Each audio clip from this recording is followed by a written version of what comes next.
I drove 9 hours through a rainstorm with arthritis in my knees, a homemade carrot cake on the passenger seat to surprise my daughter on her 50th birthday. But when I walked in, soaked to the bone, I heard laughter from the kitchen. God, I hope she crashes. Then we wouldn't have to deal with her constant calls. My daughter Laurel's voice, clear as day. Her husband replied, or at least get lost. Give us a weekend without the guilt trips. They laughed. I left the cake on the counter. 9 days later, I changed my will. 3 weeks after that, they were still wondering why their credit cards were declined.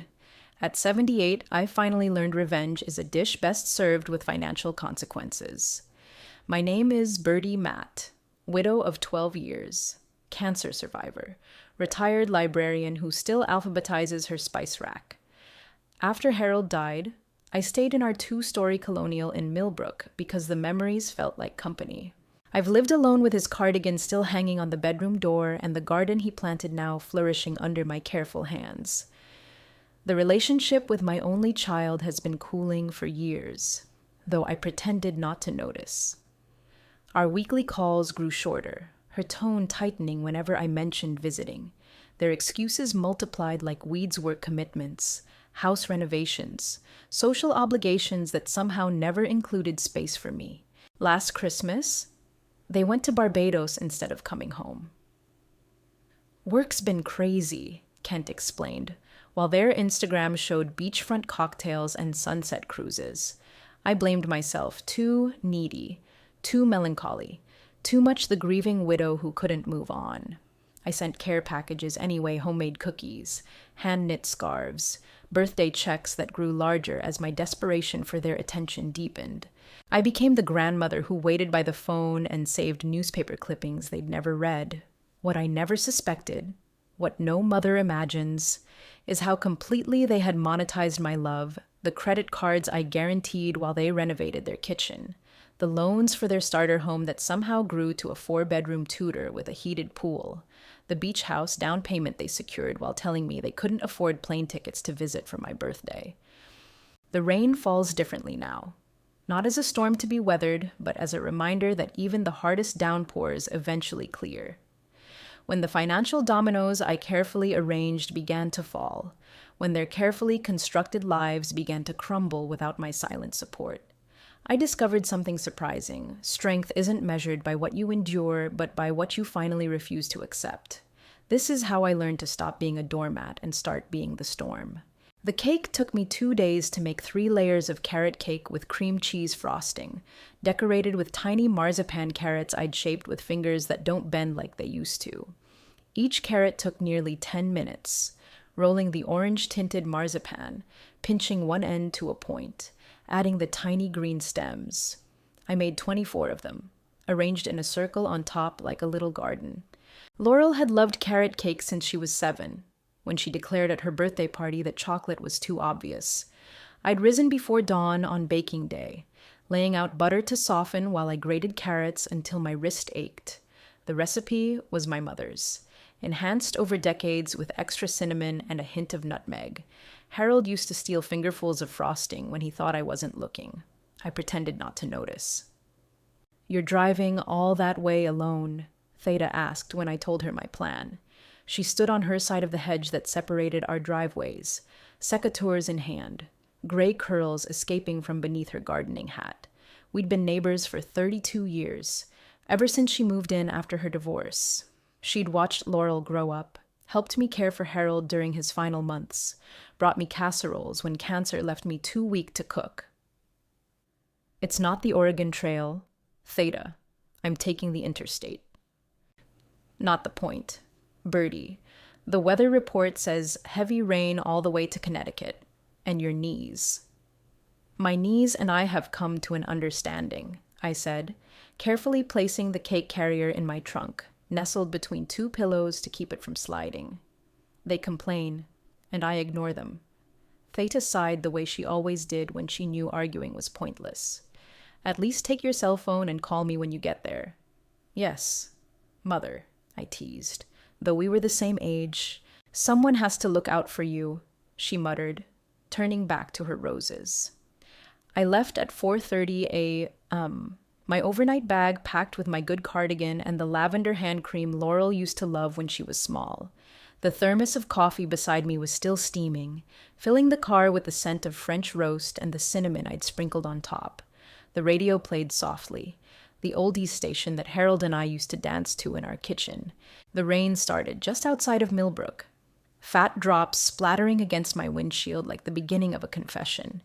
By the time I reached the state line, it had become a constant, pummeling sheet that reduced visibility to the taillights of the car ahead. My windshield wipers struggled to keep pace, squeaking across the glass in a rhythm that matched the throbbing in my knees. "You should have listened to Theta," I said aloud to myself, adjusting my grip on the steering wheel. My fingers were already stiffening. The arthritis worse in damp weather, but I kept driving. 9 hours stretched ahead like a test of will, but what was a little rain and pain compared to the surprise on Laurel's face when I appeared at her door? I pictured it as I drove, her eyes widening, hands flying to her mouth, that little girl's squeal she still sometimes let escape when truly delighted. "Mom, what are you doing here?" And then the hug, the genuine embrace I hadn't felt in longer than I cared to admit. The highway stretched before me, a river of asphalt disappearing into sheets of rain. Trucks sprayed walls of water as they passed, momentarily blinding me. I slowed to 55, then 50, hunched forward as if those extra inches might somehow improve my vision. The cake sat secure in its carrier on the passenger seat, my physical manifestation of love and hope. At a rest stop in Massachusetts, I eased myself from the car, wincing as my knees protested the movement. Inside the fluorescent-lit building, I stood in the bathroom, massaging icy hot into my joints, the medicinal smell mixing unpleasantly with the industrial air freshener. An attendant watched me with concerned eyes. "Long drive ahead?" she asked, handing me a paper towel. "About halfway there," I replied, attempting a smile that probably looked more like a grimace. "Weather is supposed to get worse," she said. "You might want to wait it out." But waiting wasn't an option. Birthdays don't postpone themselves, and I'd timed my arrival for just before the dinner Laurel had mentioned planning with a few friends. I hadn't told her I was coming, hadn't spoken to her at all in the 3 days since I decided to make the trip. The surprise was essential. It would cut through the formality that had crept into our relationship, bypass the careful scheduling and time limitations that now characterized our visits.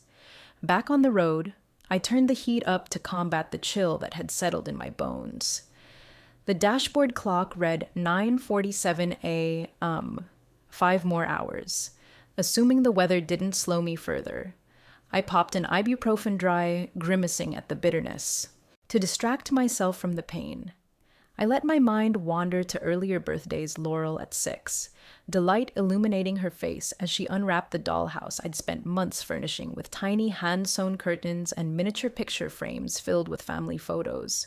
Laurel at 12 blowing out candles on a chocolate cake shaped like a stack of books, her Nancy Drew phase in full swing.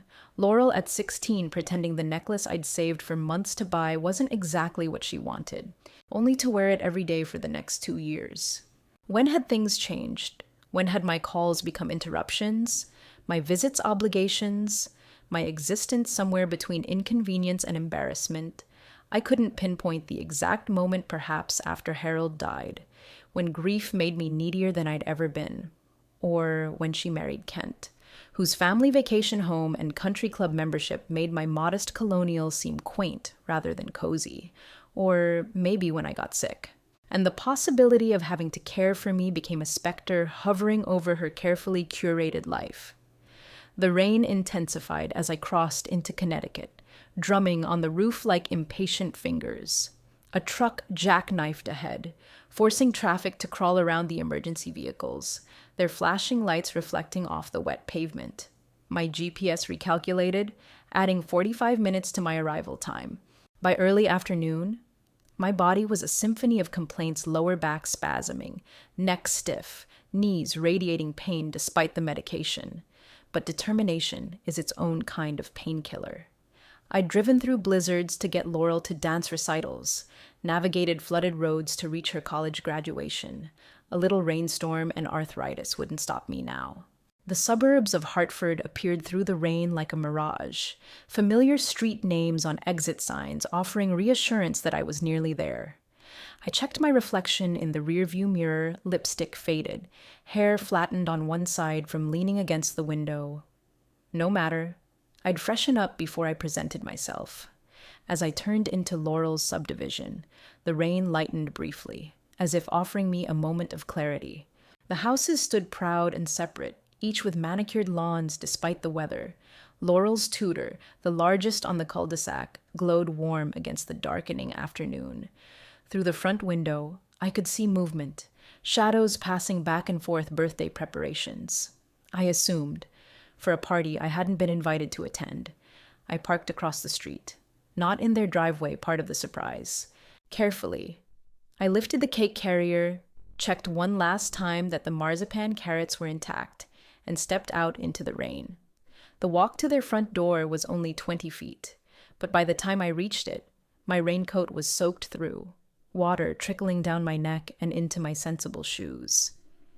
I didn't ring the bell, the door was unlocked, as it always was when they were expecting company. Birthday company, just not me. I stepped into the entryway, water pooling beneath my shoes. The house smelled of rosemary and garlic, something roasting that reminded me of the dinner parties Laurel and Kent hosted for their friends, gatherings I'd stopped being invited to years ago. Their home was a testament to careful curation, the antique console table that had cost more than my first car. The abstract paintings Laurel assured me were valuable, despite looking like something a child might create. The carefully arranged family photos that didn't include a single picture of me. The marble floor of the foyer gleamed beneath recessed lighting, cool and pristine against my wet footprints. I hesitated, suddenly uncertain. Should I call out, announce myself? The cake felt heavy in my arms, the weight of expectation more burdensome than its 3 layers. Voices drifted from the kitchen, laughter punctuating whatever conversation flowed between my daughter and her husband. I moved forward slowly, rehearsing my entrance. Surprise was too cliché. Happy birthday, sweetheart, too saccharine. Perhaps just a simple hello would suffice. I was about to round the corner when I heard my name. Mom called again this morning, Laurel said, her voice carrying that edge I'd noticed lately. 3rd time this week. What did she want this time? Kent's voice, slightly bored. I froze, cake box growing heavy in my arms. Same as always, to talk about nothing for an hour. To remind me she's alone. To make me feel guilty for living my own life. My breath caught in my throat. I should have left then, turned around and walked away with my dignity intact, but my feet seemed rooted to the spot, my body unable to process the command to retreat. At least she didn't invite herself for your birthday, Kent said. Remember last year, she stayed for 5 days. Don't remind me. I had to hide in our bedroom just to get some peace. Each word landed like a physical blow. I stood perfectly still, rain dripping from my coat onto their polished hardwood floor. She mentioned something about maybe visiting soon, Laurel continued. I told her we were busy with work. Good. The last thing we need is her showing up unannounced. The irony might have been amusing if it weren't so devastating. I pictured them as they must be Laurel at the kitchen island, chopping vegetables, Kent stirring something on the stove, their domesticity a performance for each other rather than an authentic expression of warmth. God, I hope she crashes, Laurel said suddenly, and my heart stopped. Then we wouldn't have to deal with her constant calls. Kent laughed. Or at least get lost. Give us a weekend without the guilt trips. Their laughter mingled like poison and honey. The cake box trembled in my hands. My daughter. The same child I'd nursed through chickenpox and driven to midnight emergency rooms, whose science projects I'd rescued at 2A, whose broken hearts I'd mended with ice cream and patience, had just wished for my death. And her husband, the man who'd promised to honor the family he was joining, had laughed. I don't remember deciding to move. My body simply carried me forward into the kitchen, where they stood, Laurel chopping vegetables, Kent stirring something on the stove, exactly as I'd imagined. Their faces when they saw me shock draining the color from their cheeks, mouths opening in perfect circles of horror. Time suspended itself in that moment. I could see the realization dawn in their eyes, calculations racing as they tried to determine how much I'd heard, what damage control would be required. I saw Laurel's hand rise to her throat, a gesture she'd inherited from me, something we did when words failed us. I didn't speak, didn't cry. I simply placed the cake box on the counter, turned, and walked back through the door I'd entered. "Mom," Laurel called after me. "Mom, wait." But I was already in the rain again, moving faster than my old knees should allow, back to my car, back to the road that had brought me here. "Birdie, please." Kent's voice joined the chorus of my name. "We didn't mean—" I closed the car door on their excuses, turned the key in the ignition with hands that had stopped shaking. Strange, how clarity can arrive in the moment everything falls apart. The windshield wipers swept away the rain, metronomic in their persistence left, right, truth, love, indifference. In my rear view mirror, I could see them standing in the driveway. Laurel's arms wrapped around herself, Kent's hand on her shoulder. They looked small and insignificant, dwindling as I drove away. I didn't look back again. The rain seemed to intensify as I reached the highway, as if nature itself were providing cover for my retreat. My clothes clung to my skin, cold and uncomfortable, but the discomfort seemed distant, secondary to the hollowness expanding in my chest. The passenger seat, now empty of its precious cargo, looked forlorn in the gray afternoon light. My phone began to buzz in my purse once, twice, then continuously as texts and calls poured in. I didn't need to check the screen to know it was Laurel, frantically trying to repair what couldn't be fixed. I switched it to silent without looking. Where does one go when home has been revealed as an illusion? When the love you've counted on proves conditional? The relationship you've nurtured reveals itself as obligation? The highway stretched before me, a ribbon of possibilities, none of them leading back to what I believed to be true an hour ago. I drove aimlessly until the gaslight came on, the persistent glow a reminder that even in emotional crisis, practical matters demand attention. A motel appeared through the rain, one of those roadside establishments with outdated decor and questionable cleanliness. The flickering vacancy sign seemed like an omen, offering not just shelter, but anonymity. The room smelled of disinfectant and old cigarettes, the floral bedspread a poor approximation of cheerfulness. I sat on the edge of the bed, still in my damp clothes, and stared at the wallpaper until my eyes unfocused. For the first time since overhearing those devastating words, I allowed myself to feel the full weight of what had happened. This wasn't just about a cruel comment made in a moment of frustration. This was the culmination of years of subtle dismissals, of increasingly transparent excuses, of a relationship that had been wilting while I'd continued to water it with hope. My daughter had not simply rejected my visit, she had rejected my place in her life. My phone buzzed 17 times that night. I didn't answer. Morning arrived through thin motel curtains. I'd slept in my clothes, too numb to care about comfort. My phone had finally fallen silent around 2 a.m., battery drained from constant notifications. In the harsh bathroom light, I barely recognized my reflection. My eyes looked hollow, the lines around my mouth deeper. I showered and dressed in yesterday's clothes, then checked my phone, 27 missed calls, 42 text messages. Laurel, Mom, please call us back. You misunderstood. Laurel? We were just joking around. It wasn't about you. Kent, Birdie, please let us explain.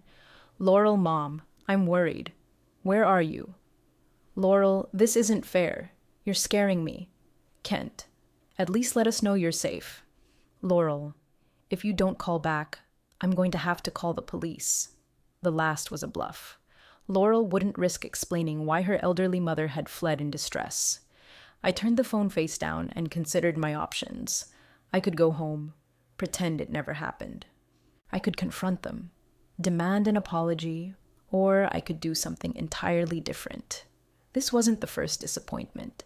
There had been smaller betrayals. I'd ignored the Christmas they'd canceled, claiming Kent had the flu, then posted Instagram photos from a Vermont ski resort, the weekend visit when my toiletries were moved from the guest bathroom to a closet before their friends arrived, the graduation gift I'd sent to Kent's niece that received a thank you card addressed to Mr. and Mrs. Richards, as if from strangers. Moments I dismissed as oversights now formed a pattern I could no longer ignore. Instead of driving home or back to Laurel's, I entered a new address in my GPS, a residence in White Plains, close enough to retrieve what I needed from home, far enough from Laurel to maintain distance, a space where I could think without the weight of routine. My phone rang again. Not Laurel or Kent, but Theta. Birdie. Thank God. I've been calling since yesterday. Are you all right? I heard them. Theta.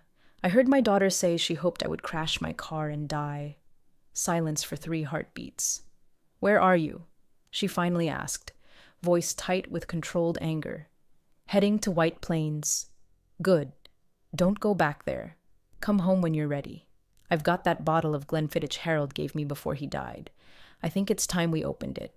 For the first time since walking into Laurel's kitchen, I felt a smile tug at my mouth. Not happiness. It was too soon for that, but recognition of a truth I'd overlooked. I might have lost a daughter, but I wasn't alone. I'll be home in a few days, I said. Keep the scotch cold. That's not how you drink scotch, you heathen, Theta replied, and the normalcy of our banter felt like the first solid ground I'd touched in 24 hours. I disconnected and continued driving, the highway unfurling before me like a question I wasn't ready to answer. The rain had left everything washed clean, the world refreshed in a way I couldn't yet feel. But somewhere between the hurt and the horizon, a small, determined part of me had begun to consider what might come next. Not forgiveness, not yet, maybe not ever, but something else. 3 days at the residence gave me something I hadn't experienced in years: solitude without loneliness. No phone calls to answer, no appearances to maintain. I bought new clothes at a nearby mall, practical items. Nothing like the floral dresses Laurel always suggested would brighten my look. I silenced my phone except for calls from Theta, who provided updates on my house and my cat. Mr. Darcy, you know they came here, right? Theta said during our nightly call. Laurel and Kent, knocking on your door, then mine when they realized you weren't home. What did you tell them? That you were safe and would contact them when ready. Kent tried that charm thing he does. I'm old, not stupid. On my 4th morning away, I called my bank. I'd like information about accounts where I'm listed as guarantor, I said after verifying my identity. The customer service representative hesitated. Do you mean joint accounts? Mrs. Matt? No. Accounts where I've provided financial backing, credit cards, loans, anything where my assets are being used as security. What followed was a revelation more painful than overhearing Laurel's cruel comment for credit cards with limits totaling $75,000, all guaranteed by me, a personal loan for $30,000 taken out 2 years ago, a home equity guarantee on their house. And when were these arrangements made? I asked, voice steady despite my shaking hands.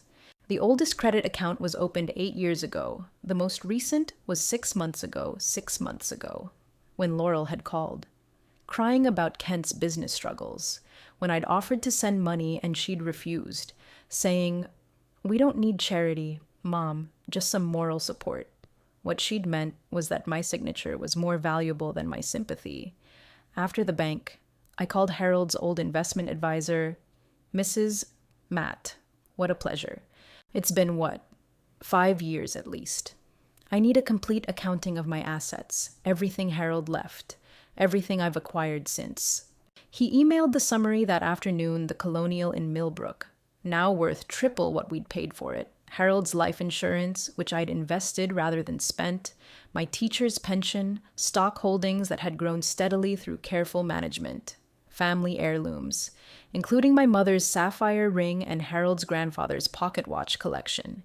In total, just over $1. $9 million, almost enough for the beachfront property in Rhode Island that Laurel and Kent had been saving for, while claiming they couldn't afford plane tickets to visit me for Christmas. The beach house. The final piece clicked into place when I called Kent's mother, Martha, with whom I'd always maintained a cordial, if distant, relationship. "Bertie, how lovely. Are you calling about the beach house? I know Laurel is so excited." "The beach house." I kept my voice carefully neutral.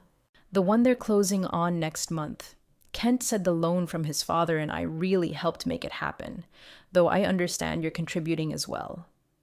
I wasn't, at least not knowingly, but I was beginning to understand exactly what role my financial stability played in their lives. That evening, I sat on the hotel bed, surrounded by printouts and notes, constructing a timeline of financial and emotional manipulation so methodical it could only be deliberate. Each withdrawal from my emotional bank account corresponded with a withdrawal from my financial one. Each canceled visit came with a new request for support. Each dismissal of my place in their lives was accompanied by an expansion of my place in their financial planning. I thought of Harold. How carefully he'd built our security, how proud he'd been to leave me provided for. "Take care of Laurel," he'd said in those final days, "but don't let her take advantage of your heart." He'd seen what I'd refused to acknowledge. In the hotel mirror, I saw not just a foolish old woman who'd been blind to betrayal, but the shadow of someone stronger. Someone who'd raised a child alone for long stretches during Harold's military deployments, who'd earned a master's degree at 40 while working full-time, who'd faced cancer with more courage than she now faced family dysfunction. I made one final call that night to Harriet McGill, my bridge partner for 15 years and the most ruthless estate attorney in 3 counties. "I need to see you," I said when she answered. "It's about my will." "Is this about Laurel?" Harriet asked with characteristic directness. "Yes, and about me." "About time," she replied. "My office. Thursday, 10 a.m. When I hung up, I felt something unfamiliar, not the ache of betrayal or the hollow of grief, but a cool, clear certainty. This wasn't about revenge. It was about justice, beginning with the woman in the mirror. Harriet's office featured coastal views and furniture too uncomfortable for lingering. Like Harriet herself, the space discouraged weakness. At 72, she still colored her hair flame red and wore shoes that added 3 inches to her already imposing height. "You look different," she said instead of "hello." "I am different." She nodded once, gestured to a chair. "Tell me." I did everything from the 9-hour drive to the overheard conversation to the financial discoveries. Harriet took notes without interrupting, her expression unchanging even at the most painful details. "And now," she asked when I finished, "I want to change my will, all of it, and I need advice on removing my financial support without exposing myself to liability." Harriet's smile was brief but genuine. "I've been waiting years for you to say those words. Let's start with the will." For 2 hours, we reconstructed my estate plan, the house on Maple Street, the investment portfolio, and all financial assets would go to the Millbrook Women's Shelter, where I'd volunteered after Harold died. My personal items would be distributed among friends, with specific bequests for Theta and other neighbors who'd shown genuine care. "And for Laurel?" Harriet asked. Pen poised, I thought carefully.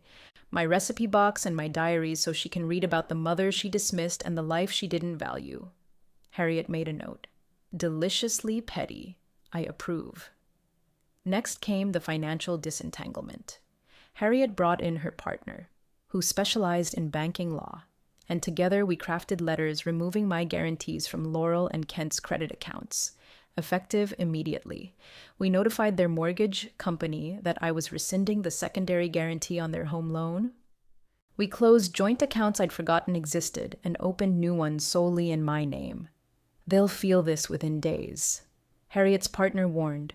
"Credit limits will be reduced, possibly to 0. Loan terms may be reconsidered." "I understand," I said, signing another form with steady hands. "The beach house closing will almost certainly fall through without your financial backing." Harriet added. I remembered Laurel's voice. "God, I hope she crashes, and their laughter. The casual cruelty of people who saw me as a resource rather than a person. So be it, I replied. Before leaving Harriet's office, I made one more decision. I called Martha Richards again.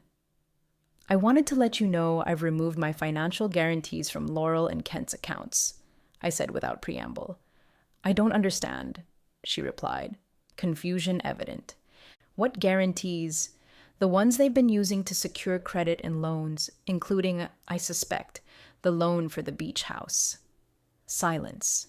Then, Bertie, they told us you were contributing half the down payment. That's why we agreed to loan them the other half. A bitter laugh escaped me. Well, I'm not, and I won't be. I thought you should know before the closing. That evening, back in my hotel room, I felt neither triumph nor guilt, but a strange, calm clarity. I ordered room service, a luxury I rarely allowed myself, and ate, watching the sunset over the White Plains skyline. My phone had been buzzing all afternoon, calls from unknown numbers I suspected were Kent trying different phones to reach me. Finally, I answered one. What have you done? Kent's voice, tight with panic rather than concern. Hello? Kent. I'm well. Thank you for asking. The bank called all our credit cards. They're saying the accounts are being restructured because you've removed your guarantee, the mortgage company, too, and Martha called about the beach house. Yes, I spoke with her. Interesting that you told your parents I was contributing to the down payment when we never discussed such a thing. It was a misunderstanding, he said quickly. Look, we need to talk about this. Whatever you think you heard that day, I know exactly what I heard, and what I've learned since then makes it clear it wasn't a momentary lapse but a pattern. Bertie, please, no more. Kent, no more manipulations, no more guarantees, no more financing a life that excludes me except when my credit score is needed. Give Laurel a message from me. The woman she hoped would crash has finally woken up. I hung up and blocked his number. Then I opened my laptop and booked a flight home for the following day. 9 hours of driving had brought me to revelation. A 90-minute flight would carry me toward resolution. As I packed my new clothes into my old suitcase, I felt neither young nor old, neither victorious nor defeated, but something else entirely free. Free of illusions about my daughter's love, free of financial entanglements that had bound me to people who wished me harm, free to rewrite the final chapters of my life without obligation to those who had relinquished any claim to my heart. The rain that had accompanied my journey to Laurel's had given way to clear skies, as if the universe itself approved of my newfound clarity. At 78, I had finally learned that some storms aren't meant to be endured. They're meant to wash away what no longer deserves to stand. Home felt different when I returned. The familiar rooms of my colonial held the same furniture, the same photographs, the same view of the maple tree Harold had planted when Laurel was born. But I moved through these spaces as someone new, a woman who had finally recognized her own worth. Mr. Darcy greeted me with his usual indifference, then spent the evening on my lap, as if to ensure I wouldn't disappear again. Theda brought over the promised scotch, and we sat on the back porch as twilight settled over the garden. They've been calling me daily, she said, swirling amber liquid in her glass. Laurel sounds less worried and more angry now. The financial notifications must have started arriving, I replied. Theda's eyebrows rose. What exactly did you do? I told her everything: the changed will, the removed guarantees, the beach house revelation. When I finished, Theda raised her glass in a silent toast. Harold would be proud, she said simply. The first letter arrived 3 days after my return thick. Cream stationery, Laurel's precise handwriting on the envelope, formal in a way our relationship had never been. Dear Mom, I don't know what's happening. You won't answer our calls. The bank says our credit limit has been reduced because you're no longer serving as our guarantor. Kent's mother says you called her, asking about that loan we took from them last year. Whatever you think you heard that day, you misunderstood. We were joking. It was just dark humor after a stressful week. You know how Kent and I talk sometimes. Please call us. We're worried about you. Love, Laurel. No apology, No acknowledgement, just gaslighting wrapped in concern, financial panic disguised as filial worry. I folded the letter carefully and placed it in the box where I kept Laurel's childhood drawings, adding this final piece of evidence to the archive of our relationship. That evening, Kent called from yet another new number. "The beach house closing is next Friday," he said without greeting. "The sellers won't extend again. We need the guarantee reinstated by Monday." "Hello, Kent. I'm afraid that won't be possible." "Birdie, be reasonable. This is our dream home. We've been working toward this for years." "Interesting. During those same years, you told me you couldn't afford plane tickets to visit for Christmas." Silence. Then, "That was different. Travel during the holidays is expensive, and a $500,000 beach house isn't goodbye. Kent." I hung up, feeling neither satisfaction nor remorse, just a quiet certainty that I was finally standing on solid ground. The next week brought escalating desperation, daily letters from Laurel, each less about reconciliation and more about financial urgency, voice messages from Kent, alternating between charm and thinly veiled accusations, even calls from their friends. People I'd met briefly at functions where I'd been introduced as Laurel's mom rather than by my name, suddenly concerned about my well-being. Their mortgage company sent a formal letter to my home address, requesting verification of my withdrawal as secondary guarantor. Their credit card companies did the same. The paper trail of their financial house of cards arrived daily in my mailbox, each envelope confirming how thoroughly they had entangled me in their finances without my informed consent. On Wednesday, a text from an unknown number: "Mom, please, we're going to lose the beach house. All that money down the drain. Is that what you want?" I didn't respond, but the message clarified something important even now. After everything, Laurel's concern was for the house, not for the relationship.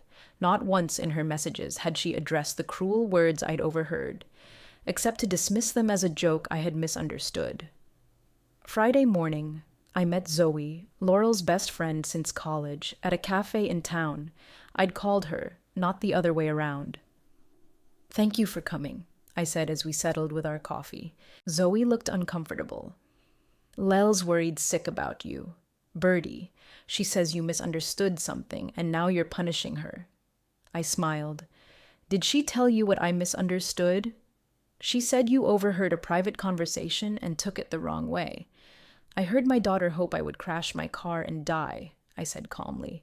"Tell me, Zoe, how should I have taken that?" Her eyes widened. "She didn't say that. She couldn't have." "She did." And her husband laughed. I took a sip of my tea. "Did she also tell you they've been using me as a credit guarantor for years? That they borrowed money from Kent's parents for a down payment on a beach house while telling me they couldn't afford to visit for Christmas?" Zoe's silence was answer enough. "I'm not meeting you to complain," I continued. "I'm meeting you to give you this." I slid an envelope across the table. "It's an invitation to my 79th birthday party next month. I'd like you to come. Laurel and Kent aren't invited." As Zoe left, visibly shaken, I felt neither vindication nor guilt, just the quiet certainty that truth, once spoken, creates its own justice. That afternoon, I received a text from Martha Richards: "The beach house closing has been canceled. I think you should know they're blaming you to everyone who will listen." I texted back, "Thank you for letting me know. I'm sorry they put you in this position." Her response came quickly. "Don't be. George and I are beginning to see them more clearly now. We should have listened to you years ago." Perhaps that was the first real victory, not the financial consequences I'd set in motion, but this small acknowledgement that I hadn't been wrong all along. 4 weeks after leaving the cake, I received another call from Laurel. This time, I answered. "Mom," she said, her voice breaking with what sounded like relief. "Finally. We've been so worried." "Have you?" I asked, keeping my tone light. "Of course we have. You disappeared. You changed your financial arrangements without telling us. You've been talking to our friends behind our backs. I heard what you said. Laurel, I interrupted. About hoping I would crash. About wanting a weekend without my guilt trips. Silence stretched between us. That was just don't, I said. Don't insult me by lying now. She started crying, not the manipulative tears I'd seen so often in recent years, but what sounded like genuine sobs. We didn't mean it. We were just stressed. You call so often, and you always sound so lonely, and we feel so guilty. That's the problem, I said. You see my love as a burden, my calls as an obligation, my presence as something to endure. That's not fair, she whispered. Neither was wishing me dead, I replied. But here we are. What do you want from me? She asked finally. Nothing, I said. That's the point. I don't want anything from you anymore. Not your time, not your attention, not your pretend affection. I've changed my will, removed my financial support, and started building a life that doesn't revolve around waiting for crumbs from my only child. You can't just cut us off. Her voice rose, panic edging in. The beach house closing failed. Our credit cards are maxed out. Kent's parents are asking questions about loans we can't repay right now. And there it was not concern for me, but for what I could provide. Is that why you're calling? Laurel. To get the financial tap turned back on. No, she protested, but too quickly. I want to fix our relationship. I love you, Mom. Do you? Because love requires respect, and respect requires honesty. You haven't been honest with me in years about your feelings, about your finances, about my place in your life. That's not true, she said, but her voice lacked conviction. When's the last time you visited without asking for something? When's the last time you called just to talk, not to manage my expectations or set up some boundary? When's the last time you treated me like a person you value rather than an obligation you manage? Her silence was answer enough. I won't be your bank anymore, Laurel, and I won't be your emotional punching bag either. If you want a relationship with me, it will be on new terms built on mutual respect, genuine affection, and complete honesty. And if I can't meet these terms, her voice had hardened, the victim facade slipping. Then we don't have a relationship. It's that simple. You would choose being right over being my mother. After everything you've always said about family coming first. Family does come first, I agreed. But what you and Kent have shown me isn't family. It's exploitation dressed up as obligation. I deserve better.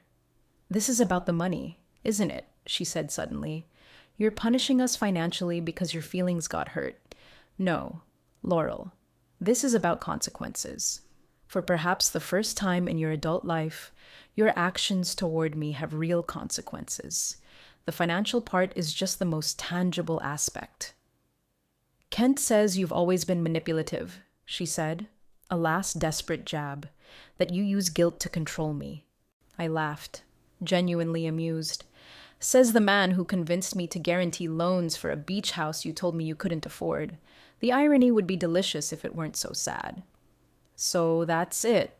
30 years of being my mother erased because of one comment you overheard. Not erased, Laurel. Transformed.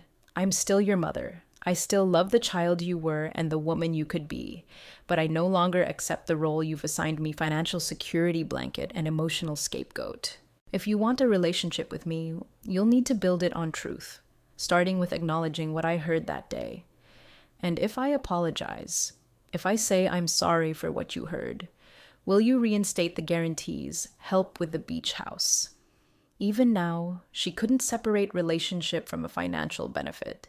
Even now, an apology was a transaction, not a healing.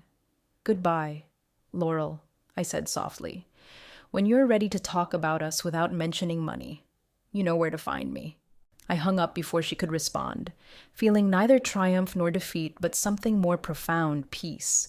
For the first time in years, I had spoken my truth without fear of abandonment, because I'd already been abandoned in all the ways that mattered.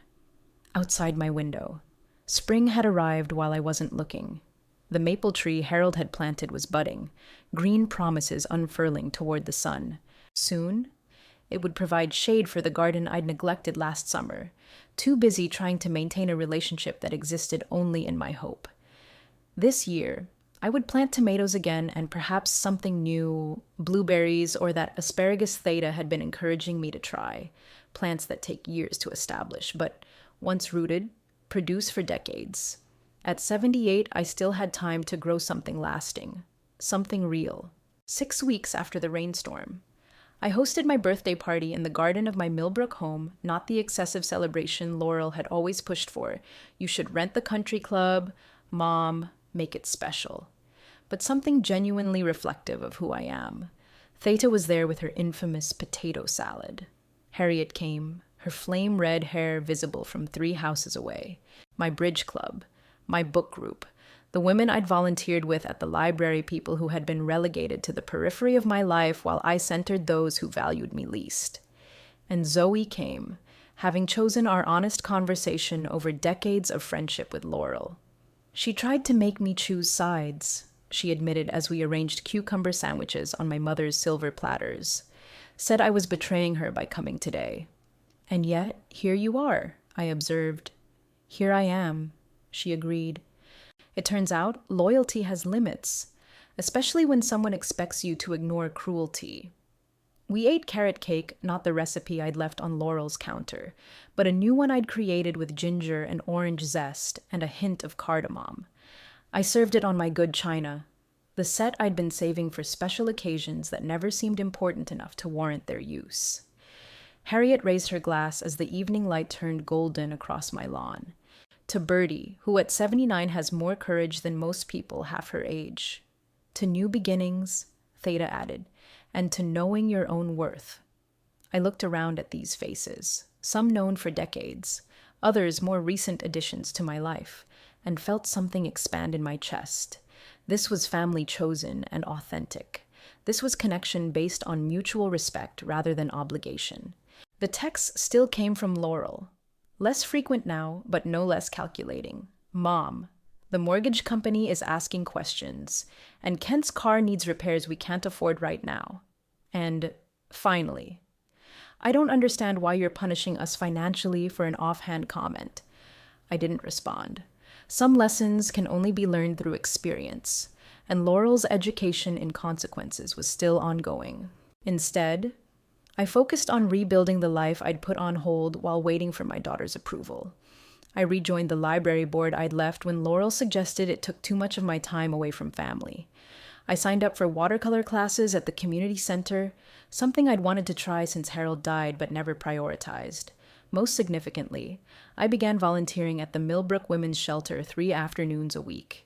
Many residents were roughly Laurel's age, women rebuilding after relationships that had diminished rather than enhanced their lives. I helped with resumes, practiced interview skills with them, sometimes just listened as they processed how they'd found themselves in situations they'd never imagined. You don't seem like most of the older volunteers, one young woman told me as we worked on her job applications. You get it how someone can love you and hurt you at the same time? I've had some experience with that, I replied. In these women's stories of manipulation and gaslighting, I recognized shadows of my own experience, different in degree but not in kind. When the shelter director learned I'd changed my will to benefit the organization, she insisted on taking me to lunch. That's quite a gift, Birdie. May I ask why I told her about Laurel, about the overheard conversation, about realizing how thoroughly I'd been used? So this is about punishing your daughter, she asked. Not judging, just clarifying. No, I said after considering. It's about honoring what matters. These women are doing the hard work of rebuilding their lives with dignity. My money should go where it will foster strength, not enable entitlement. By autumn, I'd established a rhythm to my days that felt both new and familiar, like returning to a version of myself I'd set aside years ago. I planted those blueberry bushes Theta had recommended and joined a hiking group for seniors that met weekly to explore local trails. Laurel sent a birthday card store, bought, with a generic message and a gift card to a restaurant chain. No personal note, no acknowledgement of our last conversation. I sent a polite thank you text, maintaining the boundary I'd established cordiality without capitulation. The financial consequences continued to unfold for her and Kent. Through Martha, with whom I now had coffee monthly, I learned they'd downsized to a smaller house. Unable to maintain the tutor without my financial backing, Kent had taken a second job. Laurel had started selling real estate, something she'd once dismissed as beneath her education level. I took no pleasure in their struggles, but recognized their necessity. For too long, I had protected them from the natural outcomes of their choices. Now, reality was providing what my love had prevented the chance to grow through adversity. In November, as the first snow dusted my maple tree, Zoe called with news. Laurel's pregnant. She's about 3 months along. I thought you should know. I sat with this information for several days, feelings tangled like yarn I couldn't unravel. A grandchild, something I'd wanted but stopped expecting as Laurel approached 50. A new person who would exist beyond the complications of our relationship. A life coming into being even as others were being redesigned. After careful consideration, I sent Laurel a card, not a text or an email, but a proper card on fine stationery. Inside, I wrote simply, "I've heard your news. A child changes everything sometimes by their presence, sometimes by their absence. I wish you the wisdom to value what matters most. If you ever want to discuss a relationship based on mutual respect rather than financial entanglement, my door remains open. With love." She didn't respond, but I hadn't expected her to. Some seeds take time to germinate, if they grow at all. 6 months after that rainy drive to Connecticut, I sat in my kitchen, making a shopping list for Thanksgiving dinner. I'd invited Theta, Harriet, and several new friends from the shelter and hiking group people who had become my chosen family during this season of reinvention. My phone rang with an unfamiliar number. I almost let it go to voicemail before curiosity won out. "Hello, Mrs. Matt. This is Dr. Leland from Hartford Memorial. I have your daughter Laurel here. She's asked me to call you." My heart stuttered. "Is she all right?" "She's stable. She experienced some bleeding and was concerned about the pregnancy. We've run tests, and everything looks fine, but we're keeping her overnight for observation. Her husband is traveling for work, and she asked if I would call you." "Thank you for letting me know," I said, mind already calculating the drive time to Hartford. She also asked. The doctor hesitated, then continued more softly. "She asked if you would come. She said to tell you she's sorry, but only if you meant what you wrote in your card." I closed my eyes briefly. "Please tell her I'll be there in 3 hours." The drive to Hartford was nothing like that journey 6 months before. No rain, no cake, no anticipation of joy or subsequent devastation. Just clear November sunshine and the steady hum of my car on the highway, carrying me toward a conversation 6 months and 30 years in the making. Laurel looked small in the hospital bed, her hand resting protectively over the slight swell of her abdomen. When she saw me, tears filled her eyes, not the manipulative ones I'd grown wary of, but something clearer, more genuine. "You came," she said simply. "You asked," I replied, taking the chair beside her bed. We sat in silence for a moment, the beeping of monitors and distant hospital sounds filling the space between us. "I've been seeing a therapist," she said finally, "since the beach house fell through. At first, it was just to deal with the stress, but," she looked down at her hands, "it's become more than that." I waited, allowing her the space to continue. "She asked me questions no one's ever asked about why I resented your calls, why I felt such obligation rather than connection, why I could say such cruel things about someone who had only shown me love." Laurel looked up, meeting my eyes. I didn't have good answers. "And now," I asked softly, "now I'm beginning to understand that I've been punishing you for years for being alone after Dad died, for needing me when I wanted independence, for representing a simpler life when I was trying so hard to build something impressive." Her voice broke. "For loving me unconditionally when I couldn't love myself that way." It wasn't a complete reckoning. Such things take years. Not months, but it was a beginning, a seed breaking through hard ground. The financial stuff, she continued. Losing the beach house, downsizing, meant having to take that second job. It's been hard, really hard. But my therapist says, she gave a small, watery laugh. She says it's the best thing that could have happened to us, that we were building a life on appearances rather than authentic connection. And what do you think? I asked. I think she's right, and I think you knew that all along. Laurel reached for my hand, tentatively.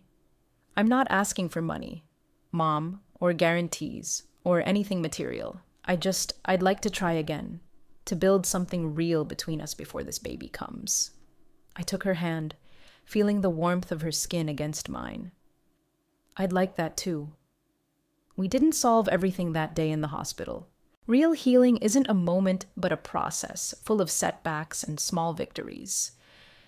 In the months that followed, we established new patterns, weekly coffees where financial matters were explicitly off limits, occasional family dinners where conversation went deeper than surface pleasantries. Kent struggled more with the new arrangement. His charm had always been a currency that depreciated rapidly when it couldn't be exchanged for material benefit. But he was trying, if only for Laurel's sake and the child they were expecting. As for me, I maintained the life I'd built during our estrangement. The women's shelter remained in my will, though I added a trust for my grandchild's education. My friendships deepened. My blueberry bushes took root. I continued painting watercolors, hiking local trails, and baking new recipes that were entirely my own creation. Some might call what I did revenge. I prefer to think of it as consequences. At 79, I finally learned that love without respect isn't love at all, and that sometimes the kindest thing you can do for yourself and others is to stop pretending. The rain falls differently now, not as a storm to be weathered, but as a reminder that even the hardest things eventually clear, leaving the world washed clean and ready for whatever comes next. The carrot cake I bake these days has less sugar and more spice. Like me, perhaps, like the truth that finally set us all free. This morning, as I mixed batter for a new recipe, my phone lit up with a message from Laurel, an ultrasound image, a tiny profile in black and white with the simple text, "Your granddaughter. She has your nose." I touched the screen gently, this window into a future I hadn't been sure I'd live to see. Then I returned to my baking, folding in fresh ingredients, creating something that had never existed before, much like the life I was building at 79, one honest conversation, one boundary, one choice at a time. The timer rang. It was time to take the cake out of the oven, time to move forward, eyes open, heart cautious but not closed. Time to accept that some journeys begin not with a 9-hour drive through rain, but with the courage to say enough. I am worth more than this. We all are.